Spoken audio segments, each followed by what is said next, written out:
할렐루야. 주님의 이름으로 평안을 전합니다. 오늘 하나님께서 우리에게 주시는 말씀은 창세기 44장 14절에서 34절까지 말씀입니다. 유다와 그의 형제들이 요셉의 집에 이르니 요셉이 아직 그곳에 있는지라. 그의 앞에서 땅에 엎드리니 요셉이 그들에게 이르되 너희가 어찌하여 이런 일을 행하였느냐.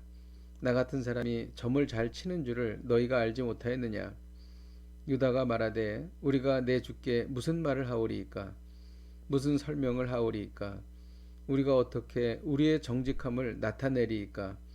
하나님이 종들의 죄악을 찾아내셨으니 우리와 이 잔이 발견된 자가 다 주의 노예가 되겠나이다. 요셉이 이르되 내가 결코 그러하지 아니하리라. 잔이 그 손에서 발견된 자만 내 종이 되고 너희는 평안히 너희 아버지께로 돌아 올라갈 것이니라. 유다가 그에게 가까이 가서 이르되 내 주여 원하건대 당신의 종에게 내 주의 귀에 한 말씀을 아뢰게 하소서. 주의 종에게 노하지 마소서. 주는 바로와 같으심이니이다.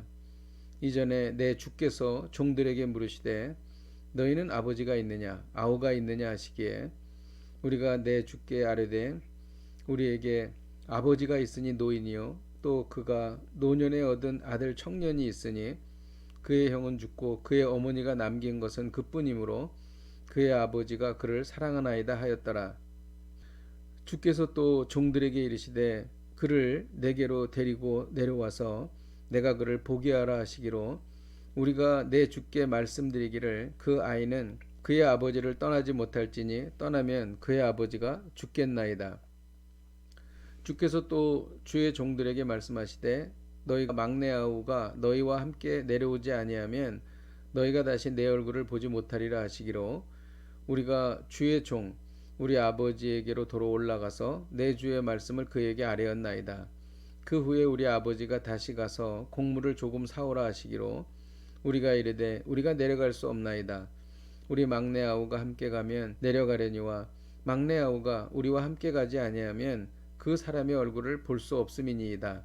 주의 종 우리 아버지가 우리에게 이르되 너희도 알거니와 내 아내가 내게 두 아들을 낳았으나 하나는 내게서 나갔으므로 내가 말하기를 틀림없이 찢겨 죽었다 하고 내가 지금까지 그를 보지 못하거늘 너희가 이 아이도 내게서 데려가려 하니 만일 재해가 그 몸에 미치면 나의 흰머리를 슬퍼하며 스올로 내려가게 하리라 하니 아버지의 생명과 아이의 생명이 서로 하나로 묶여 있거늘 이제 내가 주의 종 우리 아버지에게 돌아갈 때에 아이가 우리와 함께 가지 아니하면 아버지가 아이의 없음을 보고 죽으리니 이같이 되면 종들이 주의 종 우리 아버지가 흰머리로 슬퍼하며 스올로 내려가게 함이니이다.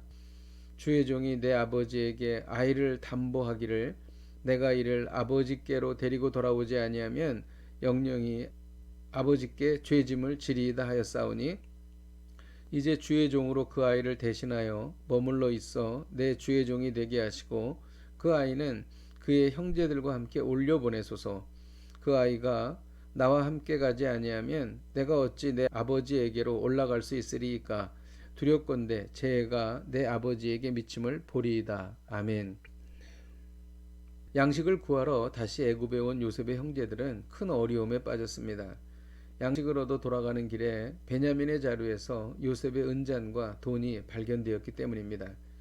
이는 요셉이 청지기에게 시킨 일이었습니다. 이때 유다와 그의 형제들이 요셉의 앞에서 땅에 엎드렸습니다. 유다는 베냐민을 포함해서 우리들 모두가 주의 노예가 되겠다고 말했습니다.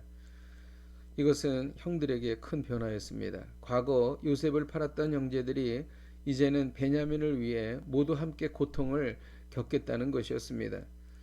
요셉이 은잔이 발견된 베냐민만 놔두고 돌아가라고 말했습니다. 그러자 유다는 고향에 계신 아버지 야곱이 죽을 것이라고 말했습니다. 왜냐하면 베냐민의 생명과 야곱의 생명이 하나로 묶여 있었기 때문입니다. 과거 요셉의 형들은 요셉이 짐승에게 죽었다는 증거로 요셉의 옷에 짐승의 피를 묻혀 야곱에게 준 일이 있었습니다.